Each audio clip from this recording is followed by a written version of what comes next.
주시는 하나님의 말씀은 마가복음 9장 17절로 24절입니다. 신약성경 마가복음 9장 17절로 24절 말씀입니다. 제가 봉독하겠습니다. 무리 중에 하나가 대답하되 선생님, 말 못하게 귀신 들린 내 아들을 선생님께 데려왔나이다. 귀신이 어디서든지 그를 잡으면 거꾸러져 거품을 흘리며 이를 갈며 그리고 파리해지는지라. 내가 선생님의 제자들에게 내쫓아달라 하였으나 그들이 능히 하지 못하더이다. 대답하여 이르시되 믿음이 없는 세대여, 내가 얼마나 너희와 함께 있으며 얼마나 너희에게 참으리요. 그를 내게 데려오라 하시매 이에 데리고 오니 귀신이 예수를 보고 곧 그 아이로 심히 경련을 일으키게 하는지라. 그가 땅에 엎드러져 구르며 거품을 흘리더라. 예수께서 그 아버지에게 물으시되 언제부터 이렇게 되었느냐 하시니 이르되 어릴 때부터니이다. 귀신이 그를 죽이려고 불과 물에 자주 던졌나이다. 그러나 무엇을 하실 수 있거든 우리를 불쌍히 여기사 도와주옵소서. 예수께서 이르시되 할 수 있거든이 무슨 말이냐. 믿는 자에게는 능히 하지 못할 일이 없느니라 하시니 곧 그 아이의 아버지가 소리를 질러 이르되 내가 믿나이다. 나의 믿음 없는 것을 도와주소서 하더라. 아멘. 오늘은 마가복음 9장 27절 말씀을 중심으로 해서 불가능을 넘어서려면 이라는 제목으로 함께 하나님의 말씀을 나누고자 합니다. 사람은 누구나 자신의 힘이나 지혜의 능력이 도무지 미칠 수 없고 도저히 해결할 수 없는 그런 상황, 그런 환경, 그런 사건들을 만나게 됩니다. 그때 사람들은 어떻게 반응합니까? 우리가 크게 두 가지 극단적인 반응을 생각해 볼 수가 있습니다. 하나는 불가능은 없다. 이런 신념을 가지고 사는 사람들, 이런 사람들이 있죠. 개척 정신에 투철한 사람, 매우 적극적인 사고를 가지고 있는 사람들, 이런 사람들은 아마도 문제 앞에 부딪혀보자고 도전을 할 것입니다. 실제로 이런 사람들에 의해서 인생의 많은 역경과 시련이 극복되고 그 문제들이 해결되는 그런 놀라운 장면들을 우리는 자주 볼 수 있습니다. 이런 삶의 자세는 우리에게 매우 필요하죠.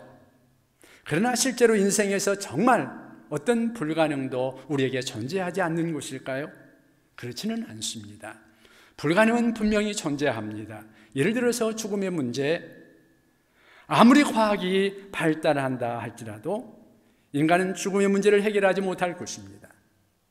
생명을 연장시킬 수는 있을 것입니다. 그러나 죽음을 해결할 수는 없습니다. 지금 우리나라뿐 아니라 전 세계적으로 코로나가 대유행을 하고 있는데요. 죄에서 파생된 질병의 문제, 우리는 좀 더 병이 없는 사회를 만들어갈 수는 있을 것입니다. 그러나 본질적으로 병이 없는 사회, 병이 없는 환경이란 존재하지 않습니다. 우리는 우리의 노력에도 불구하고 우리 인간의 삶에 존재하는 어떤 불가능, 그것은 있다는 것을 우리는 인정할 수밖에 없습니다.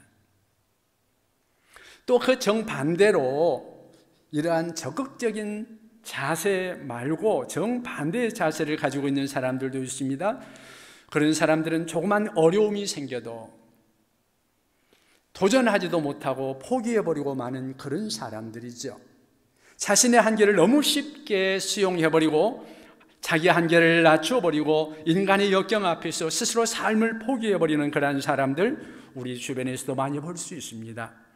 자기의 한계를 너무 낮춰버려서 쉽게 인생에 어떤 난제가 있을 때 인생의 어려움 앞에서 삶을 포기하는 사람들이 적지 않게 우리 주변에 있죠. 자, 그렇다면 우리 그리스도인들의 삶은 어떤 자세이어야 할까요?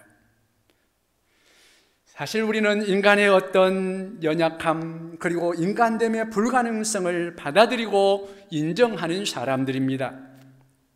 그래서 우리는 하나님을 믿는 거죠. 그러나 하나님의 도우심을 의뢰할 때 우리는 하나님과 더불어 이 불가능을 극복할 수 있다고 믿는 사람들입니다. 자, 내가 내 삶의 현장에서 부딪히는 여러 가지 불가능의 난제와 그리고 사건들 앞에서 불가능을 넘어서는 삶을 살려고 한다면 어떻게 해야 할까요? 이것이 오늘 본문 앞에서 우리가 던지고 있는 질문인 것입니다. 오늘 본문에 보면 이 간질병에 걸린 어린 아이를 가진 아버지가 아이를 데리고 예수님 제자들에게 찾아왔습니다. 그리고 치유를 부탁합니다. 제자들이 물론 열심히 노력을 했겠지요. 그러나 이 아이의 병이 도무지 고쳐지지 않습니다. 그들은 절망에 빠졌습니다. 그때 바로 예수님이 나타나셨습니다. 예수님을 발견한 순간 이 아버지나 무리들에게는 새로운 소망, 어쩌면 새로운 소망이, 마지막 소망이 생겼습니다. 그래서 예수님 앞에 엎드려서 도와달라고 부탁합니다. 자, 예수님이 사실 이 불가능한 병, 간질병이라고 하면 지금도 치유하기 힘든 병입니다만은 당시에는 더욱 난치의 병이었죠. 자, 이 병을 예수님께서 치유하시는 과정에 있어서 우리는 불가능을 넘어서는 인생의 많은 부분들의 불가능의 한계를 돌파할 수 있는 그러한 삶의 비밀을 배울 수 있습니다. 오늘 우리가 이 말씀을 들으면서 불가능을 넘어서려면 우리가 이 말씀을 통해서 배워야 할 삶의 비밀이 무엇일까요? 첫째는 예수님 앞에 문제를 가지고 나와야 합니다. 제일 먼저 여러분들에게 문제가 있으니까 그 문제를 가지고 우리 주님 앞에 가지고 나와야 하는 것이죠. 우리 19절을 한번 같이 읽어볼까요? 19절에 보면 그렇게 말씀하십니다. 대답하여 이르시되 믿음이 없는 세대여, 내가 얼마나 너희와 함께 있으며 얼마나 너희에게 참으리요, 그를 내게로 데려오라 하시매. 여기 19절의 말씀 마지막 부분에 보시면 예수님께서 이렇게 말씀하십니다. 그를 내게로 데려오라. 이 말씀에 강조된 단어는 내게로라는 단어입니다. 내게로, 내게 데려와라, 그 말이죠. 자, 이 아버지는 먼저 자기 아이를 이끌고 이 난치병의 질병을 앓고 있는 이 아이를 데리고 누구에게 왔어요? 예수님의 제자들에게 먼저 찾아왔죠. 아마 예수님을 찾다가 예수님이 없으니까 제자들에게 왔겠죠. 그런데 예수님의 제자들이 못 고친단 말이에요. 우리가 종종 우리 주변의 사람들에게 어떤 어려움 속에 빠진 사람들, 고통당하고 있는 사람들을 만나면 우리 교회에 한번 와보세요. 하나님 의지하면 해결할 수 있습니다. 이렇게 말하죠. 자, 그래서 사람들이 그 문제에 대한 해결의 희망을 안고 초청받은 대로, 전도받은 대로 교회에 나옵니다. 그들이 교회에 나왔다는 사실만으로 문제가 해결될까요? 그렇지는 않죠. 교회 건물 안에 들어왔다 나간다 해서 무슨 특별한 일이 생기는 것은 아니죠. 정말 중요한 것은 그가 하나님을 만나는 것, 하나님을 경험하는 것, 예수 그리스도를 만나는 것, 이것이 가장 중요한 것이죠. 그러니까 교회로 인도한다, 거기서 끝나면 안 되죠. 교회에 나왔다, 이것은 그 사람에게 아주 좋은 발걸음이라고 할 수 있습니다. 아주 중요한 발걸음이죠. 믿지 않는 사람들이 교회에 나오셨다, 그것은 아주 굉장히 중요한 사건입니다. 사실 교회 문턱 하나 넘어오는 것 쉽지 않죠. 아주 중요한 일을 하신 것입니다. 큰 단계를 밟으셨습니다. 그러나 그것으로 끝난 것이 아니지요. 가장 중요한 것은 이제 무엇이 중요한가? 가장 중요한 것은 하나님을 만나는 것이죠.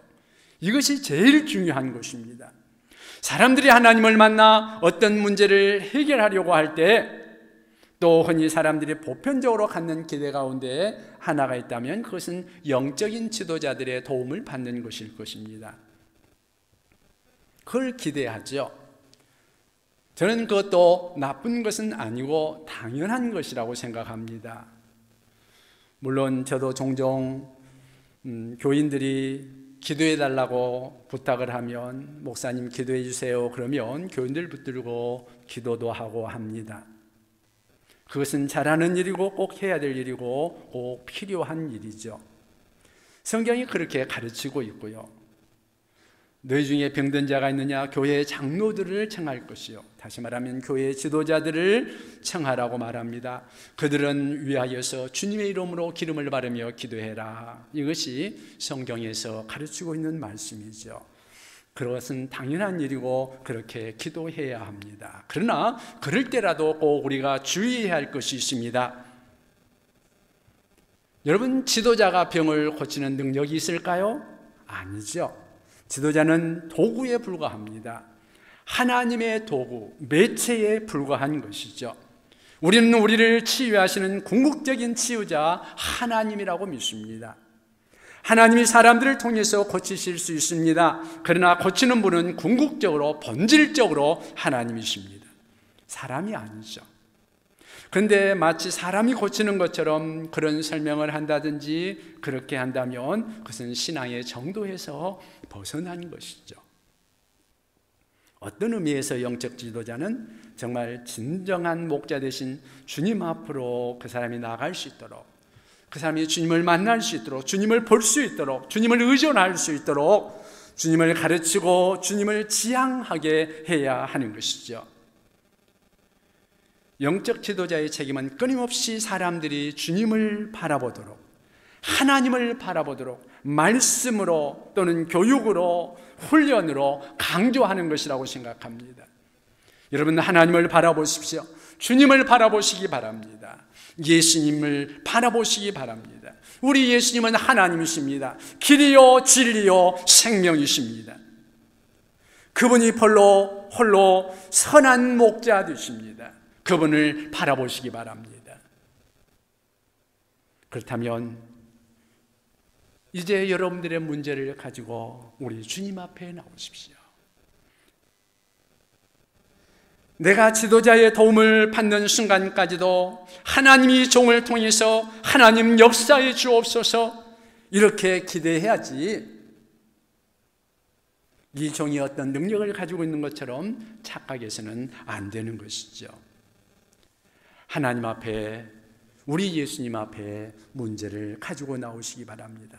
그때만이 우리의 문제를 넘어서서, 불가능을 넘어서서 하나님이 함께 하시는 놀라운 삶을 경험할 줄로 믿습니다. 예수님 앞에 문제를 가지고 나오는 것을 배우시기 바랍니다. 그리고 여러분의 삶의 현장에서 이것을 실천하시는 여러분 되시기를 바랍니다. 여러분, 불가능을 넘어서려면 우리가 배워야 할 삶의 비밀 또 무엇이 있을까요? 두 번째는 예수님을 신뢰하는 것을 배워야 합니다.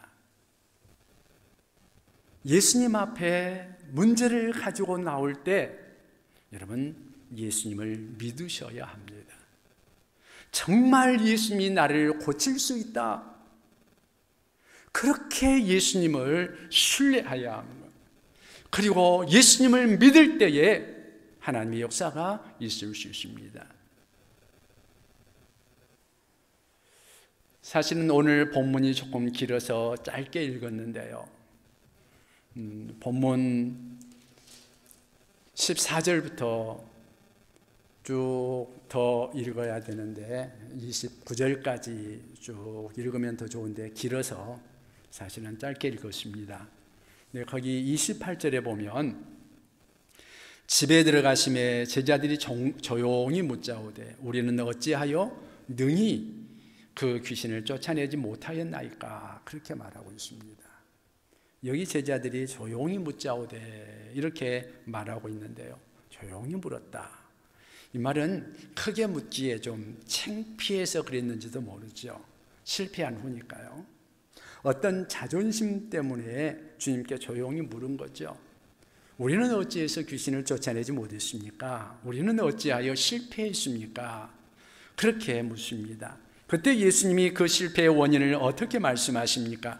이 아이가 고쳐지지 않은 이유, 기적이 일어나지 않는 이유, 제자들의 기도가 실패한 이유, 도대체 그 원인이 어디에 있을까요? 먼저 19절에 보면은요, 대답하여 이르시되 믿음이 없는 세대요 그랬습니다. 믿음이 없는 세대요. 여기서 우리는 분명히 한 원인을 볼 수 있습니다. 지금 예수님은 간접적으로 기적이 일어나지 않는 이유, 이 아이의 병이 고쳐지지 않는 이유가 어디에 있다고 말씀하십니까? 믿음이 없기 때문이다. 하나님에 대한 신뢰가 없기 때문이다. 믿음이 없는 세대여, 우리 예수님이 말씀하십니다. 자, 그리고 우리가 또 볼 부분이 있다면 본문과 똑같은 기사를 취급하고 있는 마태복음 17장으로 가서 볼 필요가 있습니다. 거기에 보면 20절에 보면은 예수님께서 그 서 있는 무리들을 향하여서 무리들을 향해서는 믿음이 없는 세대여 그렇게 말씀하셨지만 다른 그 자리에 있는 제자들을 향하여서는 이렇게 말씀하십니다. 마태복음 17장 보면 20절에 너희 믿음이 작은 까닭이니라. 너희 믿음이 작은 까닭이다. 여러분, 대답이 조금 다르죠?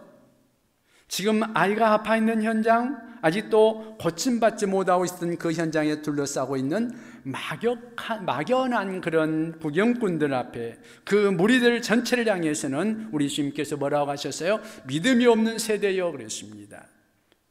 오늘날 이 세상이, 이 세대가 하나님의 기적을 경험하지 못하고 하나님의 영광을 경험하지 못하는 이유가 어디에 있겠습니까? 그것은 믿음이 없기 때문이라는 것이죠. 하나님은 하나님을 신뢰하는 곳에서 당신의 영광을 나타내시고 당신의 임재하심을 나타내시고 당신의 손길을 보여주시는 것입니다. 그러나 오늘 이 말씀을 보시면서 사람들을 향하여서는 믿음이 없다고 탄식하시지만 제자들을 향해서는 믿음이 없다고 말씀하시지 않고 믿음이 작은 자여 이렇게 말씀하십니다. 자, 이 제자들이 예수님을 따랐을 때 그리스도의 제자가 되기로 결심했을 때 예수님을 향한 어느 정도의 믿음이 없었겠습니까? 어느 정도의 믿음 있었겠지요. 믿음이 없는 사람들은 아니에요. 저는 여러분들에게 함께 예배드리는 우리 모든 분들에게 어느 정도의 믿음은 다 갖고 있다고 생각합니다. 차이는 있지만 우리 가운데 그래서 예배를 드리고 찬양하고 기도하고 그리고 예수님 앞에 나와서 봉사도 하고 섬기고 그러는 거 아니겠습니까? 여러분들에게 당신은 왜 그렇게 믿음이 없습니까? 그렇게 말을 한다면 아마 과히 기분은 좋지 않겠죠. 예수님도 그렇게 말씀하시지 않으셨습니다. 이렇게 말합니다. 믿음이 적은 자요. 그대들이 실패한 이유, 기적이 일어나지 않는 이유, 그것은 믿음이 아주 없는 것은 아니지만 당신들에게 믿음이 적었다. 다시 말하면 그들은 이 현장에서만은 주님을 향한 그들의 믿음을 온전히 실행하지 못한 것입니다.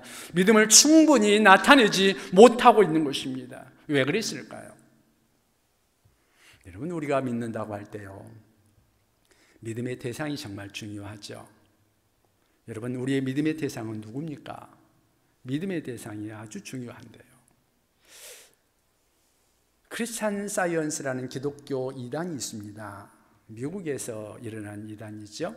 이 사람들의 그 신앙은 그렇습니다. 믿음을 강조하지만 그 믿음은 철저하게 자기 자신에 대한 믿음입니다. 자기 자신을 믿으라고 그들은 이야기합니다. 여러분, 우리가 자신을 믿으면 안 되는 일이 없다고 생각하고 그들은 말합니다. 기독교에서 믿음은 항상 믿음의 대상이 누구죠? 우리 하나님이시요 예수 그리스도이십니다.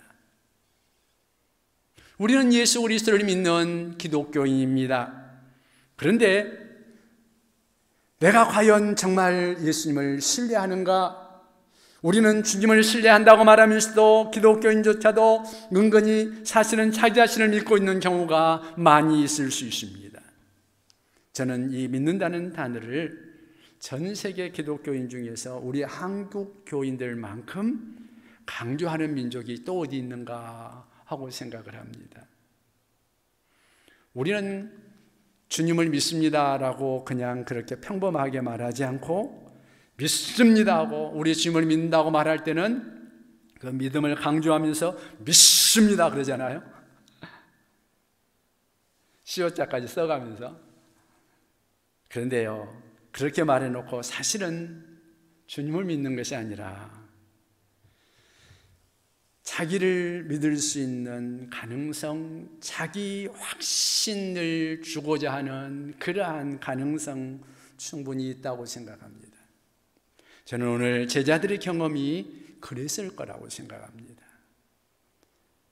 지금 제자들이 왜 귀신을 쫓아내는 데 실패하고 이 아이의 병을 고치는 데 실패했을까요?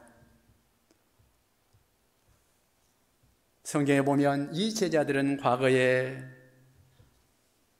귀신을 내어쫓는데 성공했었습니다. 예수님이 12제자 70명의 제자들에게 전도하러 내보낼 때에 권세를 주어서 내보냈죠. 병을 고칠 수 있는 능력, 귀신을 쫓아낼 수 있는 능력, 그런 능력과 권세를 주어서 그들을 내보냈습니다. 자, 그들이 돌아와서 보고할 때 어떻게 했습니까? 선생님, 굉장합니다. 우리가 기도하니까 병자가 낫기도 하고 귀신이 쫓겨나기도 하고 아유 대단했습니다. 이렇게 보고한 것을 우리가 보게 됩니다. 그러니까 그들이 분명히 과거에 귀신을 쫓아내는데도 성공했다는 말이죠. 그러니까 이번에도 꼭 성공할 줄 알았겠죠.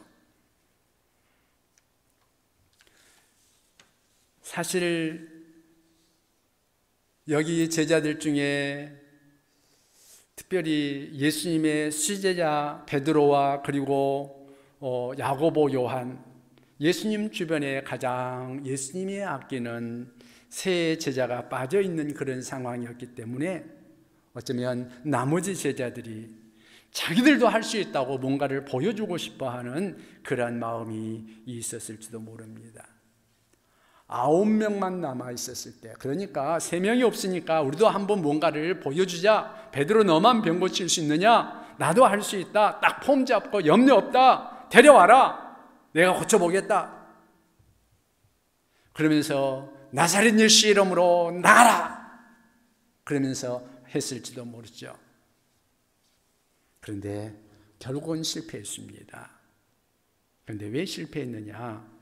다분히 예수 믿는다고 말하고 기도한다고 말하고 신학적인 내용과 틀은 사용하면서도 그 9명의 제자들의 마음의 밑바탕에는 자기 과시하는 마음과 어쩌면 우리도 뭔가를 할 수 있다는 그러한 생각들, 그런 것들로 인해서 실패한 거 아닌가. 여러분, 그 순간이 우리 그리스도인들이 실패하는 순간입니다. 내가 가장 강하다고 생각할 때 사실은 실패합니다.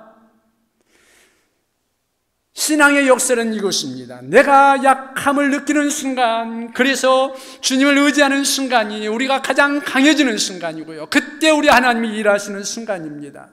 그래서 바울은 이렇게 말합니다. 내가 약할 때 내가 강한 순간이다. 내가 무력을 느끼고 나의 자질을 느끼고, 그래서 하나님, 정말 하나님 없이는 못 살고요, 주님 없이는 할 수 없고요, 이렇게 전적으로 주님을 신뢰하는 그 순간이 하나님이 임재하시고 우리를 사용하시는 순간인 줄로 믿으시기 바랍니다. 그때가 강한 순간이요, 그때가 불가능을 넘어설 수 있는 순간입니다.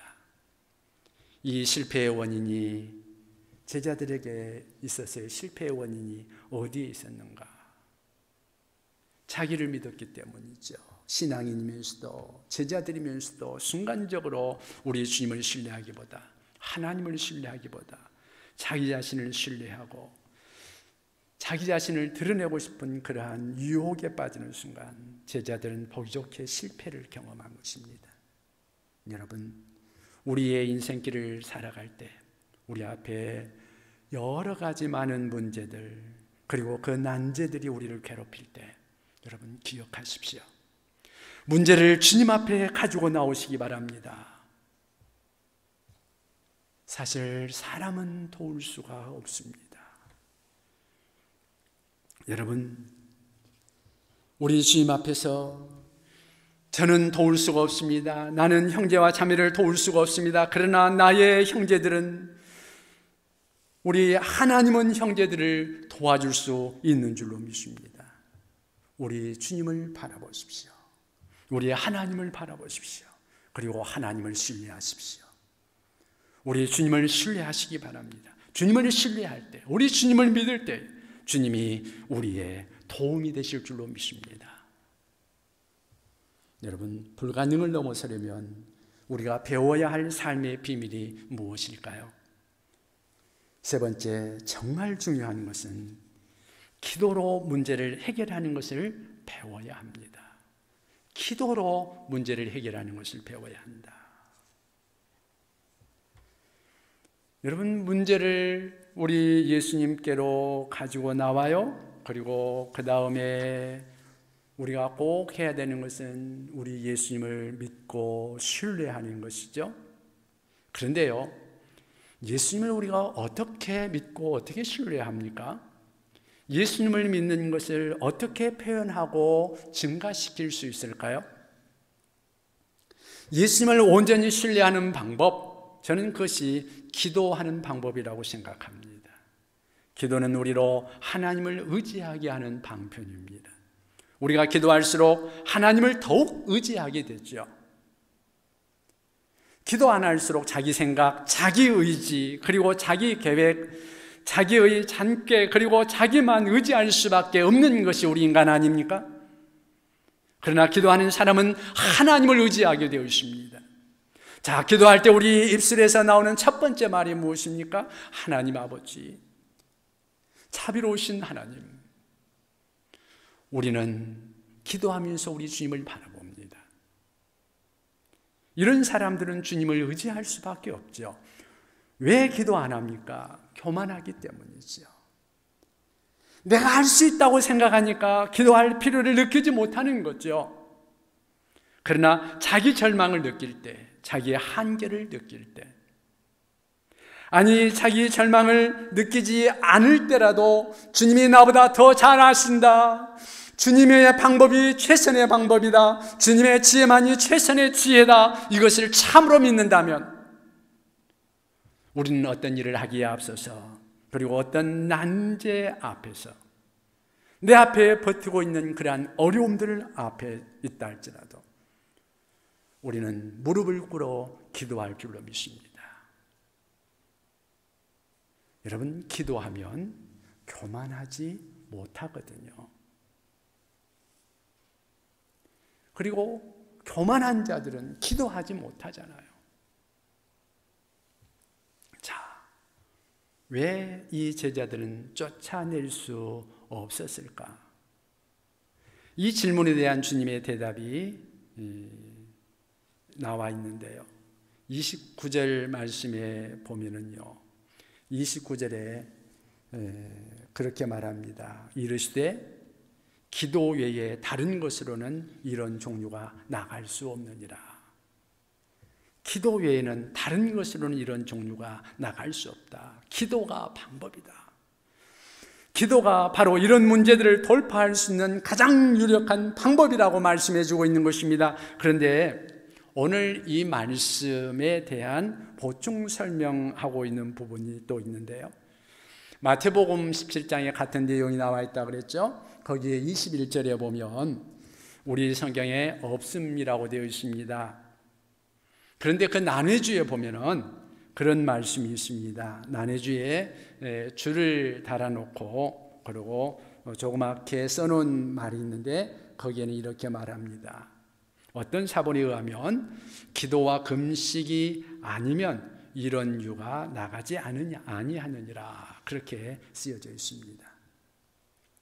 여기에 보면 기도와 함께 뭐가 강조됩니까? 금식이죠. 기도만 강조한 것이 아니라 금식까지 강조하고 있습니다. 사실 기도의 가장 강력한 형태가 금식이 아닐까 생각합니다.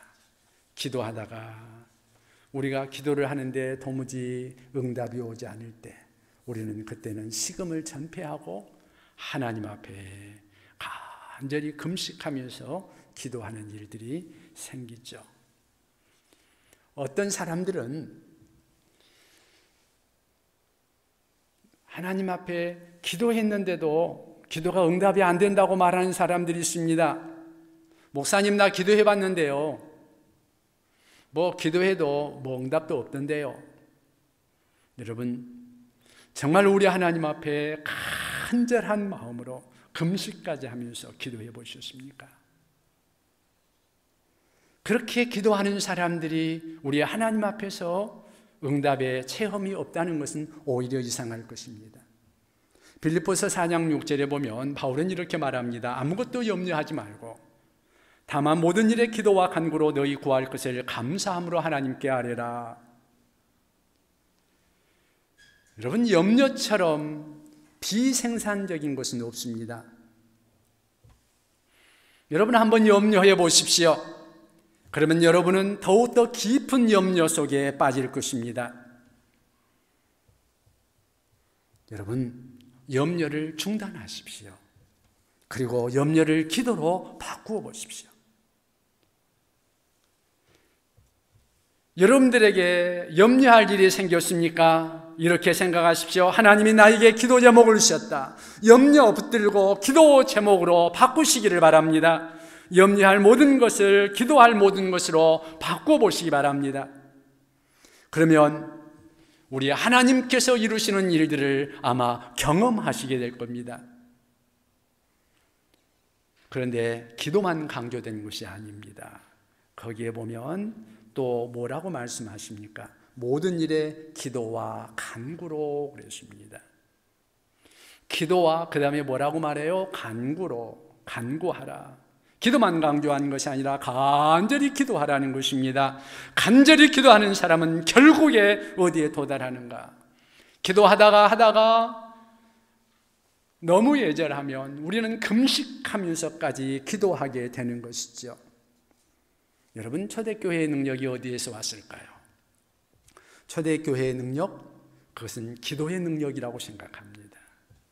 사도행전에 나타난 초대교회는, 여러분, 사실 우리는 초대교회를 아주 굉장한 교회라고 생각을 하는데요, 우리가 초대교회는 이상적인 교회다, 그래서 현대의 교회보다 훨씬 웅장하고 크고 교인들도 많고 그러리라고 우리가 생각하는 경향들이 있죠.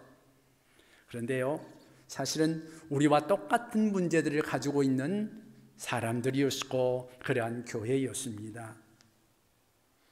어쩌면 현대 우리 교회보다도 훨씬 교회가 작았고 그리고 교인 수도 적었습니다. 그럼에도 불구하고 초대교회는 세계의 여러 나라와 민족들의 영향력을 미치고 그들에게 충격을 주며 복음을 온 세계에 전파할 수 있었다는 말이죠. 그러한 능력, 그 원인이 어디에 있었는가? 그들은 기도와 금식이 있었다는 것이죠. 사도행전을 페이지마다 우리가 넘어가면서 볼 수 있는 것은 기도와 금식이라는 말 없이 사도행전이 한 장을 넘어가기 어려울 것입니다. 그들의 기도가 세계를 움직이고 있었던 것입니다.